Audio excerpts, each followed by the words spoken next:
Hello and welcome to episode 218 of Real Life Ghost Stories. And to kick things off this week, I would like to say thanks to some of our newest Patreon subscribers. I would like to thank Tina Mathams, Courtney Ace, and Peter Kurjak. Thank you so much for subscribing to the Patreon. I love you and appreciate you every single day. And our film review this week. Our film review is Cobweb. Cobweb was released in 2023. It has 6 out of 10 on IMDb and 58% on Rotten Tomatoes. 8-year-old Peter is plagued by a mysterious, constant tap, tap from inside his bedroom wall. A tapping that his parents insist is all in his imagination. As Peter's fear intensifies, he believes that his parents could be hiding a terrible, dangerous secret and questions their trust. And for a child, what could be more frightening than that? As always with these film reviews, I'm going to start with the likes. Let's get into it. So the story centres around a little boy, right? And you guys, if you've been around for a while, you know how I feel about child actors in films. We let them away with way too much, okay? If a child actor isn't good, get rid of them. Get somebody else in. But this little boy was brilliant. He was really believable and he was a great hero throughout the story. I felt sorry for him. I wanted to protect him. I was impressed with him. So there's no sort of cringing at the poor child acting in the film, which does make a difference when the whole story is centred around the perspective of a child, you know? And the film jumps straight into the freakiness, okay? There's no big crazy build up. Straight away, we have freaky things happening. The little boy is scared. He doesn't know what's going on and we want to know what's going on. And I respect that. I respect a story that is brave enough to just go straight into it and not to have, you know, swathes of expositionary build up before anything scary even happens. No, we just dive straight into the tip tapping on the wall. I often say as well when I'm watching these kind of films that bullying storylines are often so cringy because they're written by adults and they don't really reflect what bullying can be for younger people. But this one I thought was written in a really good way and it was hard to watch. And I mean that in a good way, like it was done well, it was written well. I really felt for the little boy and I hated seeing him being bullied. I just hated it. And for the most part, this film sort of avoids that classic see the monster too early cliche that can often destroy an otherwise good film. I really feel very strongly that if you show the villain or the monster too early, you run the risk of your watchers becoming bored. It stops being freaky. You're suddenly like, oh, well, I've seen it now. I don't really care anymore. But this film maintained the air of mystery for a significant portion of the film, which I thought can only be a good thing. We don't want to see the monster too soon, okay? Like with all good things, we don't want it to be over too soon. I will talk about the monster/villain in the dislikes column, unfortunately. But for, 3/4 of the film, I was engaged. I was hooked. I wanted to know what was happening. I was here for it. And the parents also in this story are brilliant. They are brilliantly portrayed as like sociopathic control freaks who have done something awful and they have secrets to keep and they'll keep them at all costs. And I enjoyed their portrayal. There was this really great thing, and I don't know if it was like me reading too much into it or whether it was a definite choice, but often the parents' faces were in shadow, and I quite liked that because it added to the terror, the fear, the anxiety around the parents and wondering, are these people really evil? Are they doing awful things to this little boy? Like, what is going on? And I really do think that fundamentally this is a decent story. It was a good, engaging, fresh idea and I wanted to keep watching. I was trying to figure out what was going on. I was taking my guesses at things, But that does bring me swiftly to the dislikes of this film. Firstly, I am tired of seeing horror movie villains crab walking or spider walking. Can we not think of anything else? Can we not do something else with horror villains? I'm tired of the crab walking. It was scary for a period of time, but I'm over it now. I don't care anymore. I would even bring back the Michael Myers slow walk if it meant bringing something new to the horror genre. I'm sick of it. There are more effective ways to get around. if you're a horror movie monster or villain and you're listening to this, sometimes running is just as effective as crab walking, if not more effective. And on that note, when we get to the big reveal of the monster/villain in this story, I was not impressed. Okay? It was pretty rough CGI. Leave it to the imagination. The whole way through the film, we get a lot of tip-tapping, a lot of chitter-chatter, the voice, and then we get footsteps thumping around the house speedily. That's scary. All that shit is scary. The minute you show me the monster, I'm over it. I'm done. And especially if you then overshow the monster or you don't show it well, God, or especially if they're fucking crab walking around the place. I'm sick of it. I also hated the voice of the monster.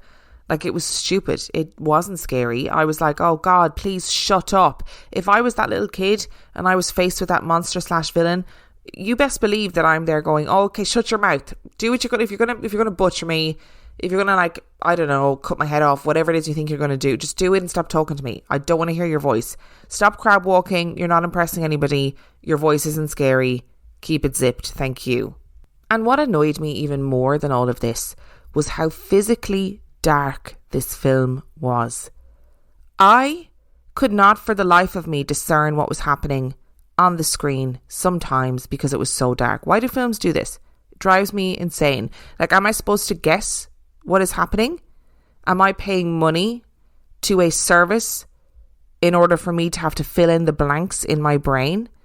Honestly, it took away from some of the best spooky bits and it drives me insane. If you are somebody from Hollywood, if you are somebody who is making films and you're listening to this, stop making them so dark. I want to see the actual action on the screen, okay? I'm tired of trying to squint to figure out what is going on. It's really, really frustrating. And it means that instead of trying to discern what's happening on the screen, I just get bored. And I'm like, well, I can't see what's happening. I can just hear grunting, running, people sounding frightened, but I can't see anything that's happening, so I'm not bothered. And as is often the case with these horror films, I felt like the last 15 minutes descended into weird, unnecessary chaos that didn't really make much sense. It was very different in tone to the rest of the film. I thought the ending was a bit lackluster. I was like, really? Really? However, all in all, it wasn't a bad film. It was pretty interesting and twisty-turny and engaging. The last 15 minutes, like I said, descended into chaos. The monster reveal, villain reveal wasn't great. I wasn't that enamored by it. But it is worth a watch. I would say it's 3 stars for me. Now, look, I know I'm always giving films 3 stars. I think I might need to take a break from watching horror films for a while because I watch them and I'm like, oh, well, I've seen this 100 times before. You know, this is nothing new. This is nothing exciting. I think I might be numb to horror films. So, yeah, sorry. Cue the laughter, but it's 3 stars for Cobweb. Today's episode is brought to you by Rosetta Stone. If you've been wanting to learn a new language because you just want to pick up a new skill or a hobby, then Rosetta Stone is for you. Rosetta Stone offers 25 languages from Spanish, French, Italian and German to Chinese, Korean and Japanese, and even Dutch, Arabic and Polish. Rosetta Stone has been the expert in language learning for 30 years. They know what really works when it comes to getting you started with a language, helping you remember what you've learned and motivating you to stay on track. Instead of memorizing and drilling vocabulary words, you learn by matching audio from native speakers to visuals, reading stories, participating in dialogues, and other practical language skills to fast track your ability to communicate fluently. Rosetta Stone has a patented speech recognition engine called True Accent built into the program. As you practice speaking, you'll get feedback on how well you are pronouncing words. Rosetta Stone can be used on desktop or as an app, and you can even download lessons for offline use. Don't put off learning that language. There is no better time than right now to get started. For a very limited time, Real Life Ghost Stories listeners can get Rosetta Stone's lifetime membership for 50% off. That's 50% off unlimited access to 25 language courses for the rest of your life. Redeem your 50% off at rosettastone.com/today. That's rosettastone.com/today. Customers are rushing to your store. Do you have a point of sale system you can trust, or is it a real POS? You need Shopify for retail. Shopify POS is your command center for your retail store. From accepting payments to managing inventory, Shopify has everything you need to sell in person.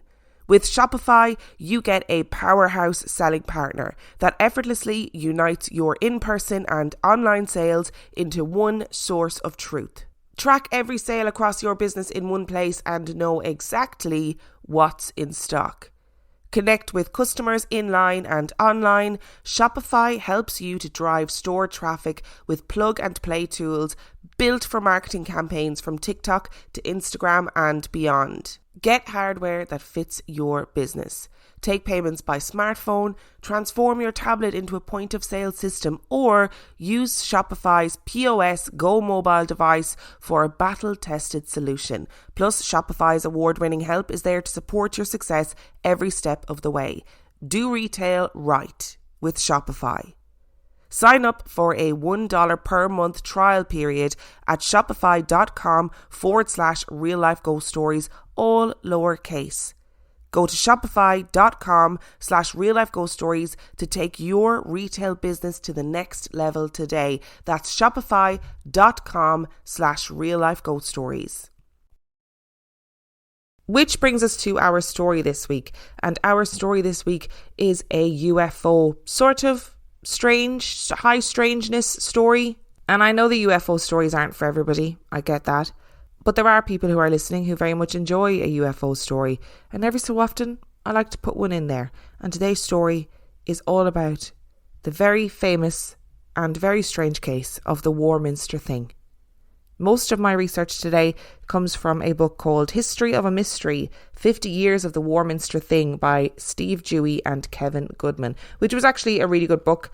One of them is sort of a self-proclaimed believer, the other one is a self-proclaimed skeptic. And as a result, I really do think they balance each other out in terms of what happened. So they give a very factual account of what happened in Warminster, who was involved, like what media was involved, etc. And it's a book that's definitely worth purchasing if you want to know more about the Warminster thing. Warminster is a very unremarkable town.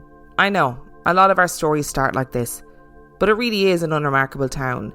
It has a population of around 18,000 people and is nestled in the southwest of England, south of the town of Bath and near to Stonehenge.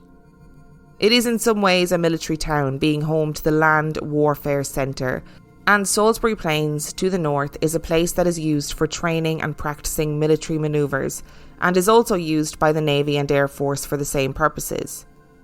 But other than that, it really is unremarkable. I generally start the research for these stories with a read through the town's Wikipedia page for any interesting tidbits of information, and Warminster's page is completely normal, except for one little paragraph at the end.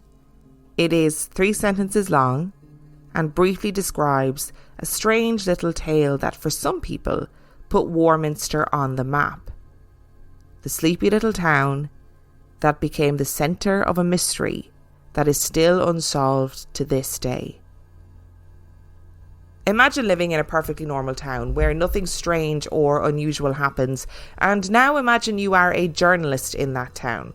You're going to report on small petty crimes, human interest stories, meetings of local groups, but ultimately nothing really exciting, nothing juicy.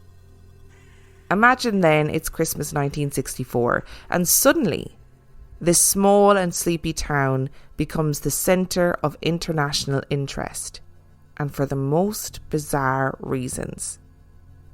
Arthur Shuttlewood was that journalist, and is the primary reason why these stories became vaulted into the collective paranormal psyche. Our stories begin on Christmas Day in 1964, and this is how the Warminster Journal reported the first incident. Setting out for church at 6:30 on Christmas morning, a Bradley Road housewife heard a crackling noise from the direction of Bell Hill. At first she thought it was a lorry spreading grit on the hill, but the noise grew louder, came over her head and passed across Ludlow Close. She will not let me use her name as she is afraid of being laughed at. The noise sounded like branches being pulled over gravel, and there was a faint hum. It was quite loud, but not above talking level. The sky was dark, but brilliantly starlit, and she could see nothing above her. Explanations have included static electricity caused by wet power lines, natural static electricity caused by weather conditions, a satellite, and Father Christmas taking off. This shy lady would be glad to hear from anybody else who heard the noise or who could give some explanation. Her knees were knocking all the way to the church. There is a certain twee and tongue-in-cheek style to this piece that is reminiscent of small-town journalism all over the UK. But what is interesting about this little news story is that our unnamed housewife was not the only Warminster resident who had had strange experiences on Christmas of 1964. Roger Rump was the local postmaster in the town, and he was also plagued by strange sounds at the same time as Mrs. Anonymous. He was at home, in bed, when he heard a clattering on the roof, and not just a clattering, he described it as sounding like the roof tiles were individually being ripped off the roof by some tremendous force, and then there was the sound as though they were being slammed back into place, and this was all accompanied by a humming sound. The disturbance lasted no more than a minute, but Roger was utterly perplexed by what he had heard and could not, for the life of him, figure out what was the cause of the sound. He had never heard anything like that before. About 4 miles away, at Nook Camp, 30 soldiers reported that they too heard a clattering sound from the sky. A sergeant reported that it sounded like the chimney stack had been ripped off and the pieces thrown across the whole camp, but upon investigation, there was nothing awry. Perhaps interestingly, the soldiers reported that whatever they had heard did not sound like any aircraft that they were familiar with.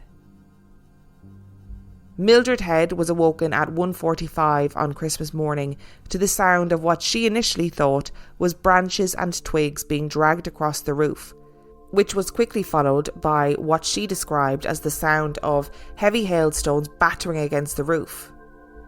And there was the humming that got louder and then faded away into nothing.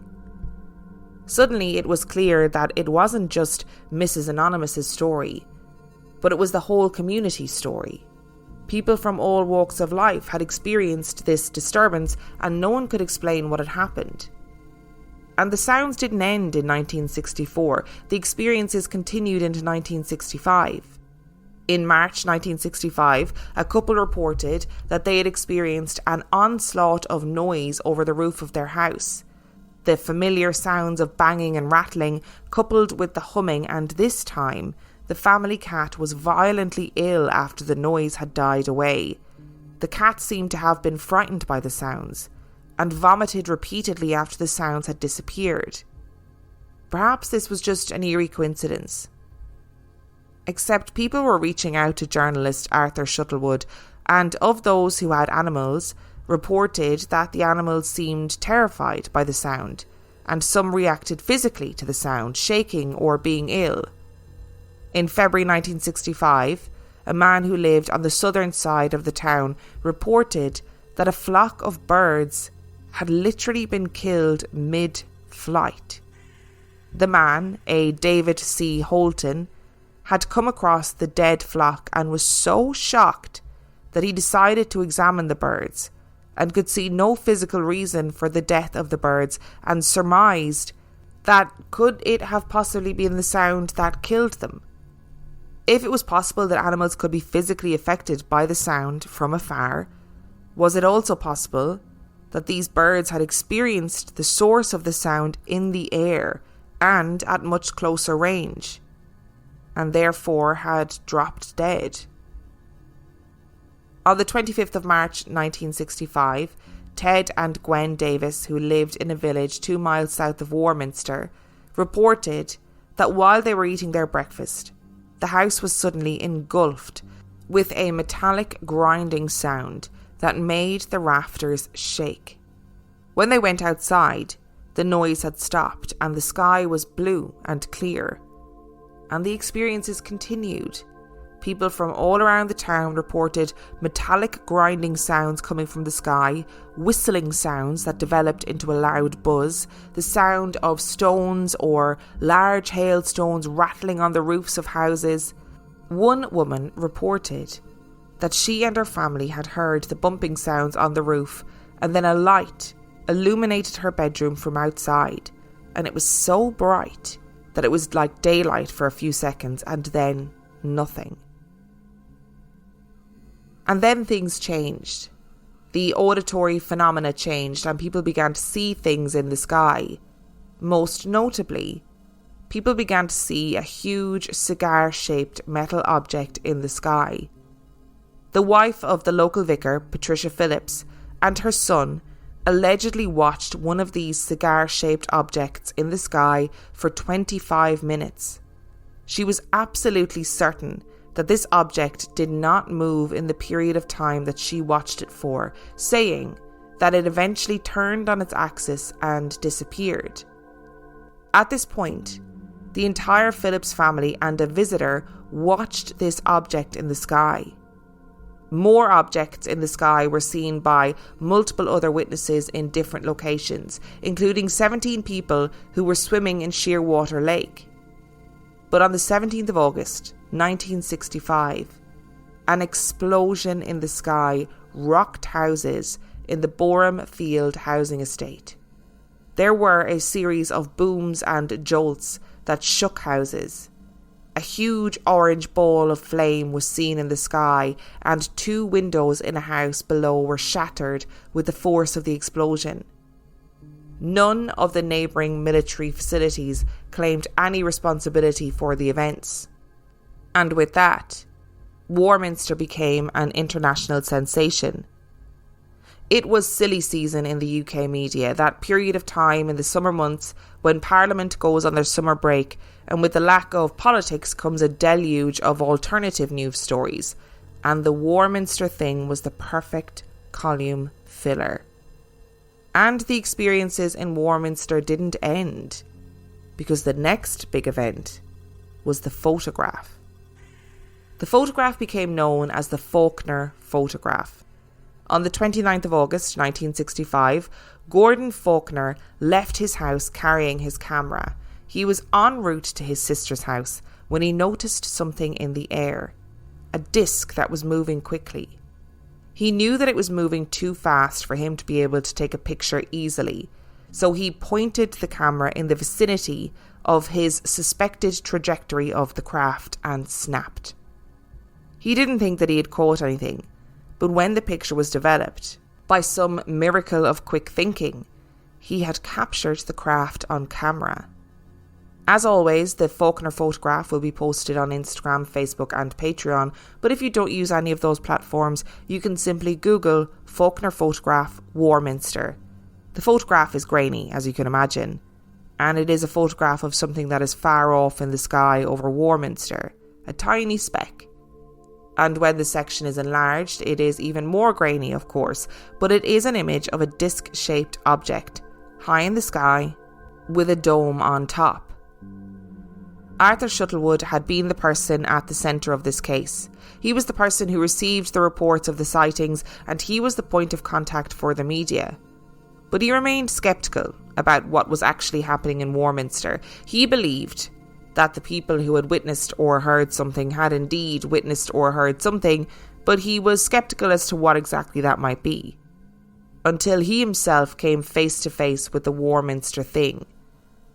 At 3:42 p.m. on the 28th of September 1965, Shuttlewood was at home and was going upstairs when something out the window caught his eye. It was a cigar-shaped object in the sky. When speaking to a BBC documentary that aired in 1966, Shuttlewood said, Now, had I normally been walking underneath that, I'm sure I would have assumed the proportions of nothing more than a dense white cloud. But from the angle of vision I had from the top of the house, I could see a peculiar hump, a yellow or burnished amber protrusion from the top. And I've never seen anything like this in my entire life. It was 9 months since this thing started. I honestly don't think that I'd been conditioned to all that extent, although I've lived within the vortex or the centre of this mystery, and let's face it, it is a mystery. But I wasn't convinced, despite the high calibre of witnesses, that this thing existed. But I saw this with my own eyes. Shuttlewood grabbed his camera in order to get evidence of this aerial phenomenon as it glided silently upwards into the sky. But as he raised his camera to take the picture, the camera began to jump around in his hands. He got pins and needles in his arm and in his eye, and allegedly his eye watered for 2 months afterwards. He believed that whatever was in that craft knew that he was trying to snap a picture and had somehow been able to control his camera. Of course, when the film was developed, the camera had captured nothing beyond a few feet in front of him, and the part of the picture that should have contained the image of the craft was damaged beyond all recognition. The sightings continued well into the winter of 1965. Now a year after the initial sightings were reported. Cigar-shaped objects in the sky, strange discs with golden domes, lights in the sky, the sounds of rocks falling on the roofs of individual houses, a strange droning or humming sound in the sky, and houses shaking and vibrating with the sounds. Into 1966, the sightings continued.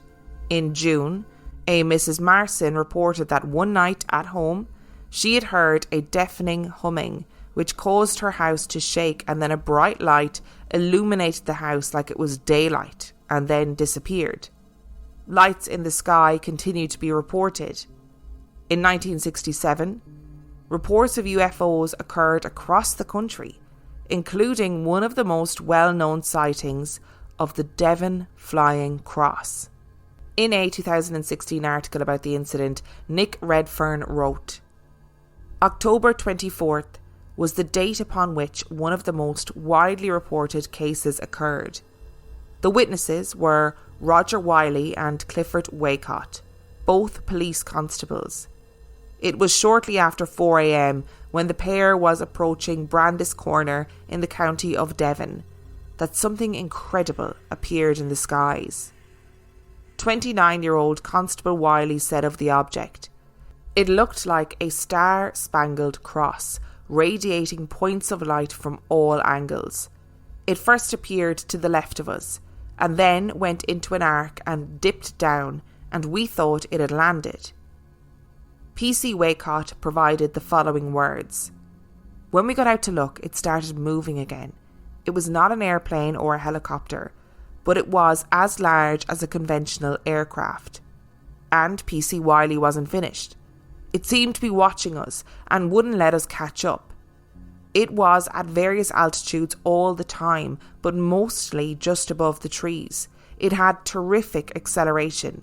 It seemed to know we were chasing it." Such was their determination to keep the UFO in view. Wiley floored the accelerator, reaching speeds of around 90 miles an hour. What appears to have been the same thing was also seen by Stella Crocker of Brandis Corner. She caught sight of what she called a starry cross, hovering at barely 400 feet and at roughly the same time as Wiley and Waycott. Moving across to the east coast of England, Ursula Dommett was witness to a huge 4-pointed cross heading out to sea. The time was shortly after the experience of Stella Crocker. Then, on the night of October the 25th, retired Royal Air Force Wing Commander Eric Cox saw what he termed 7 brilliant lights as he drove along a stretch of Hampshire Road. Cox was certain that they were 3 miles away at treetop height, flying in a V formation. After about 3 minutes, they broke off and 3 went away, They just faded. Then the other 4 formed a perfect formation, just like a plus sign or a cross. They were certainly under some sort of control because the formation was so tight. Across the following 2 days, reports surfaced from Somerset, Devon, Gloucester, Oxfordshire and Derbyshire. Indeed, in Glossop, Derbyshire alone, no less than 6 police constables witnessed a UFO hanging in the sky in a pendulum-like fashion. For the next few days, the UK was gripped by UFO mania. Even the Ministry of Defence took a proactive stance. Records released under the terms of the US Freedom of Information Act state that on the 12th of December 1967, the British Embassy was directed by London to further investigate the subject with a view to cooperating with the Russians in observing teams for UFOs.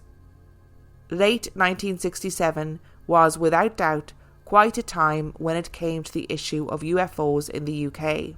The sightings in Warminster decreased steadily into the 70s, although interest remained for a sustained period of time. Eventually, the story disappeared into the annals of time, but sightings have continued to this day.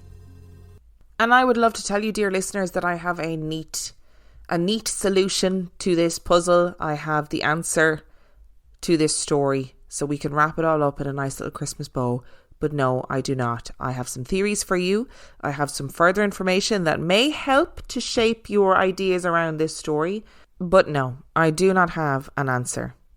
So let's look at further information / theory number 1, which is Arthur Shuttlewood. Now, Arthur Shuttlewood passed away in the 90s, and he was widely kind of respected and recognised for the huge amount of work he did in terms of UFO discussions and education in the UK.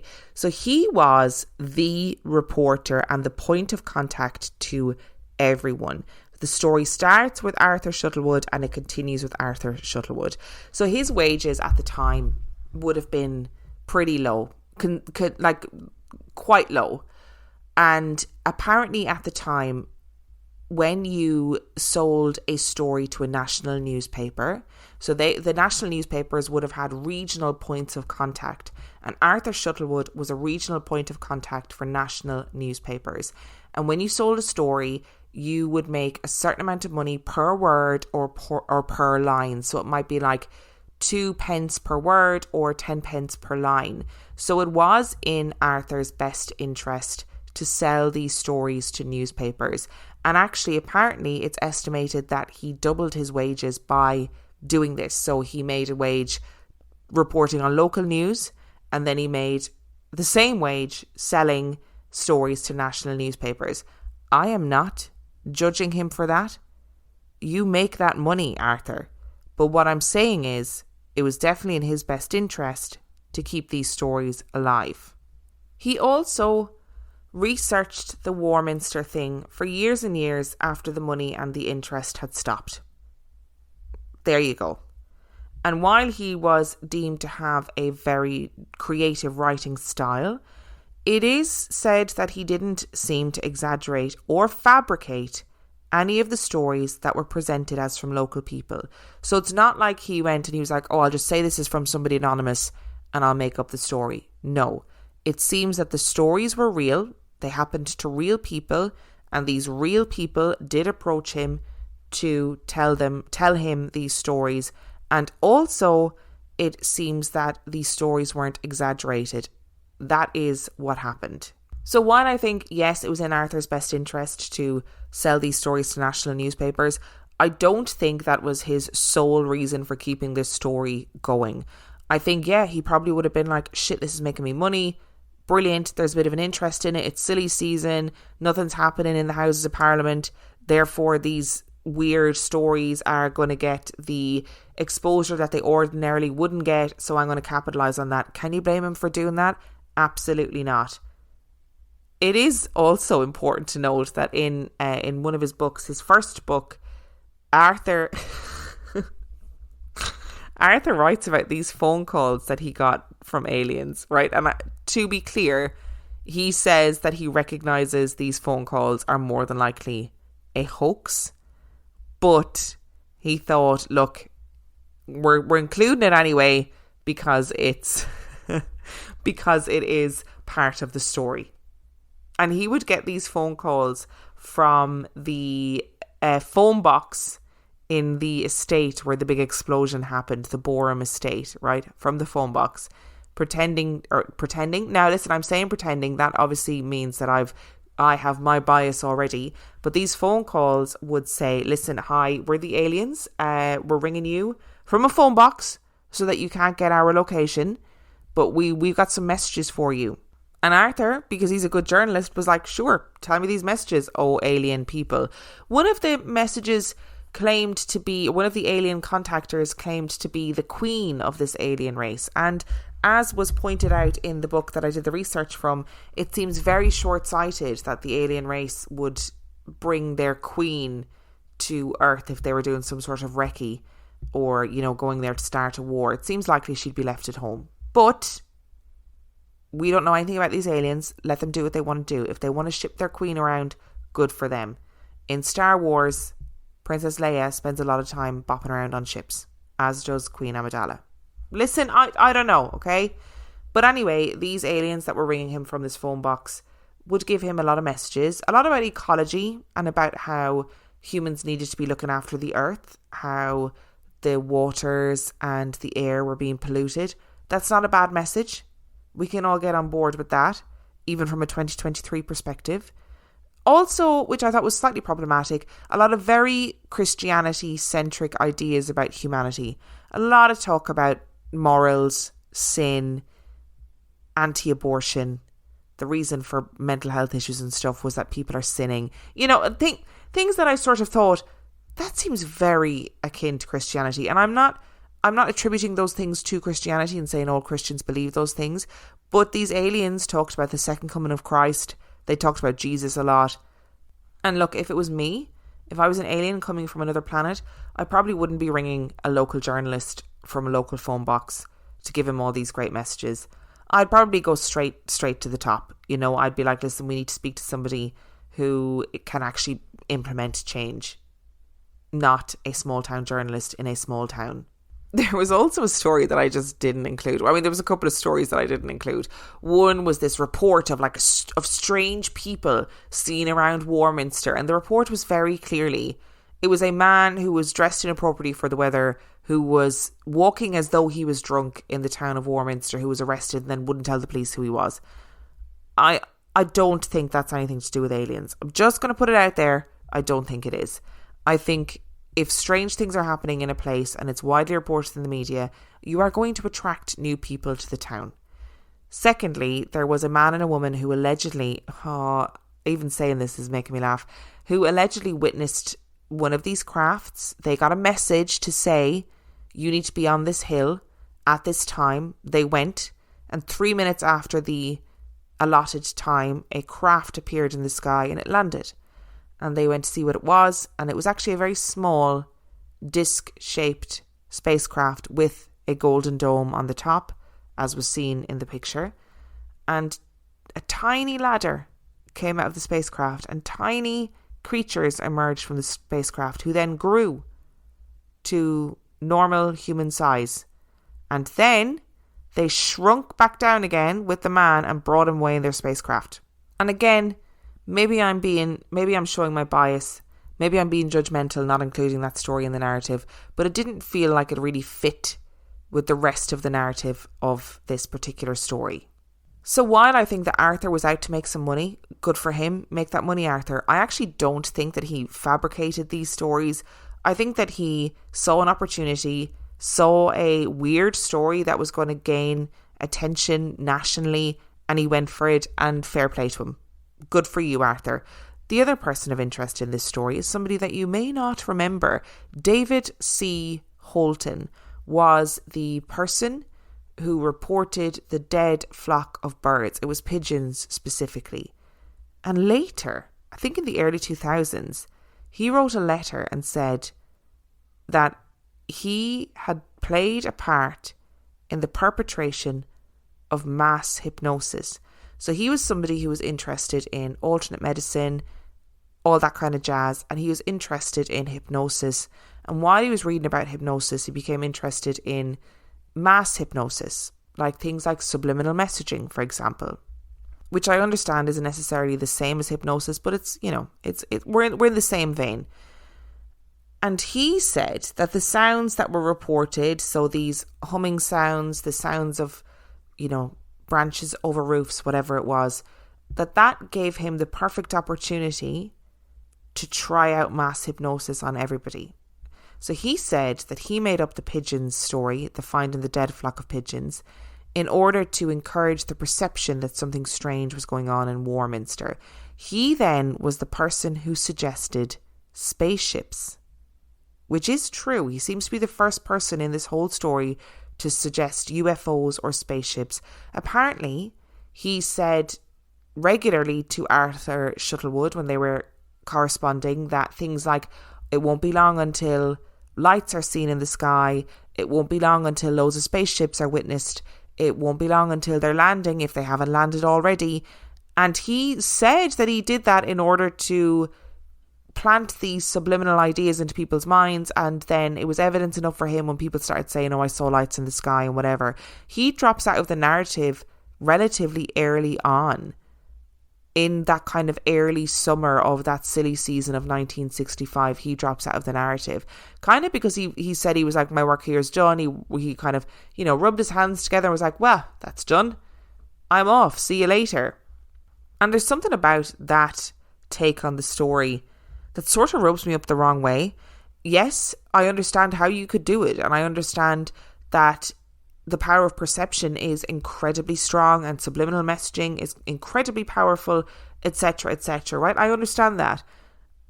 Intellectually, I understand that. But really, all these years later, like 50 years later, to come out and go, yeah, actually, I did that. That was me. I did that. And while I think that actually probably a significant amount of the phenomena in this case might be misidentification, I don't think that all of the phenomena that was experienced by the people of Warminster can be put down to this one man, particularly when we started with the sounds. That's what we started with. And he apparently capitalised on those sounds. And I will come back to the sounds in a few minutes because I think that's really interesting. There also is a section in the book where they talk about a UFO investigation group that went to Warminster and purposefully hoaxed some things in order to see what people would say about the things they'd witnessed. And they believed that much of the phenomena that happened in Warminster was misinterpreted, misunderstood, misidentified, and they believed that some of the stuff that happened was definitely caused by them. So they would do things like send a kite up into the sky with lights on a delayed timer, and those then would light up when they were in the sky, and they would photograph them and see what they looked like, etc., etc. And they believe that some people may have witnessed some of the experiments that they were doing. And I guess it sort of sounds like they were purposefully going there to hoax things. That's not, I think, what their intention was. Their intention was to go and do some experiments and see, like, can we figure out, like, misidentification? Can we figure out that, that light in the sky that was witnessed by those people was actually caused by car headlights coming over a hill? Some of the stuff they believed that they were able to figure out was, misinterpretation, misidentification. And then some of the stuff they believed was possibly actually directly caused by them. But all that aside, there's a part of this story that still cannot be accounted for. And that is the humming sound, the sound of hailstones or branches being dragged across roofs, however people described it differently, and whole houses being illuminated in the middle of the night for it to look like daylight. And those sounds, like animals reacting really violently to those sounds. Say if we dismiss the flock of birds dying mid-flight, we dismiss that, other animals were reported to have acted strangely, like dogs being really frightened, cats being really frightened when the sound started. There was obviously that report of the cat vomiting all over the house after the sounds had stopped. Something was making those sounds, and that was where the original story started. This woman walking to mass, hearing these sounds over her head, not knowing what these sounds were and being frightened by it. And that's the part of this story that I think is far more interesting or engaging than anything else. What was causing these sounds that caused houses to shake? Because you would imagine that if it was aircraft or whatever, people were rushing to the windows to see what was going on outside and what was making those sounds, and they weren't seeing anything. There was nothing in the sky. You know, this sound of hailstones falling on their houses or rocks falling on their roofs or whatever. There was no explanation to what those sounds were. So if we start on the sounds on the roof, this sound of hailstones or stones pelting the roof or, branches being dragged across the roof, I believe that if those sounds were caused by something natural, so stones pelting on the roof or hailstones or whatever it was, that there would be a visible explanation after the occupants of the households went out to check. So there would be stones around the place, there would be damage to the roof, there would be some sort of evidence if it was natural, in my opinion. But it really isn't the first time that something like this has happened in terms of those sounds on the roof. So I did a story on Patreon a while ago where this house in the UK, this group of houses in the UK, were pummeled by stones every night. Nobody could figure out what was happening. The police got involved. There was a full-scale investigation. They eventually said, well, somebody must have made some sort of catapult in order to be able to fling all these stones from a distance, etc., etc. But they never caught anybody. They never figured out how they did it. They never understood how they did it. But with that particular case, there was evidence of these stones, and sometimes they would be warm when they were picked up or hot. And they did damage. They damaged the roofs, they damaged windows, they smashed things to bits. Now, unless I missed a bit of this story or unless I just didn't find evidence of it in my research, there doesn't seem to have been any evidence of things physically being thrown at the houses that would account for these noises. And equally, there have been cases all over the world where people have been assailed by mysterious humming sounds. Like, some people have genuinely had their lives ruined in villages and towns all over the world because of mysterious humming sounds that nobody can find the answer to or nobody can find an explanation for. Currently in Omagh in Ireland, there is a humming noise that people can't account for, and it is being investigated. It has happened in Durham, it's happened in various places in Australia, all over Europe, in North America. And there is obviously, of course, the idea that once you hear something and you start focusing on it, you can't not hear it, and it becomes anxiety inducing and you can't focus on anything else. However, in the incidents in Warminster, this humming sound seems to have come and gone in the space of a minute, like something passing overhead or like something descending onto the roof of a house and disappearing again. It wasn't a constant thing. There are also lots of people who talk about ley lines in relation to the Warminster thing. Warminster is close to Stonehenge, and people always say that ley lines kind of end up at Stonehenge and Warminster's on one of those ley lines, blah, blah, blah. I still don't really understand what ley lines were. For the longest time, I thought it was something scientific. It is not. It is something I do not understand. I don't understand who decided to draw these ley lines, who decided where they went and why they ended at Stonehenge. I don't know. I need to look into it. But I don't think this is ley line related personally. There is also the fact that people in the Boreham estate literally saw an explosion in the sky. It was so powerful that it shattered windows in one of the houses below. Something happened in the sky over Warminster. Whatever that something was is the thing that is up for debate. I believe that these people experienced something. Do I believe it was aliens? Probably not. And I think that hum, that sound, that rattled houses, whatever, that woman experienced when she was walking to church, I think it was probably something to do with the military, something to do with the army, something to do with the military that perhaps, ordinary soldiers weren't aware of. A testing of weapons, a testing of new material, a testing of new aircraft, whatever it was. That's what I think it maybe was initially. And then I think people got wrapped up in the story and whipped up into the story, potentially. That's my thought. Now, look, I could be wrong. and I'm perfectly willing to admit when I'm wrong. Maybe I just don't want to even entertain the prospect of aliens. Thank you so much for listening to today's story. If you would like to send in your story, you can do so by emailing it to reallifeghoststoriespodcast@gmail.com. You can also check out the website reallifeghoststoriespodcast.com. And if you are desperate for some extra content, you can subscribe to the Patreon. That is patreon.com/reallifeghoststories, where for $2 a month or $5 a month, you get access to heaps of extra content, as well as every single main and mini episode completely ad-free. And on that note, I shall see you next time.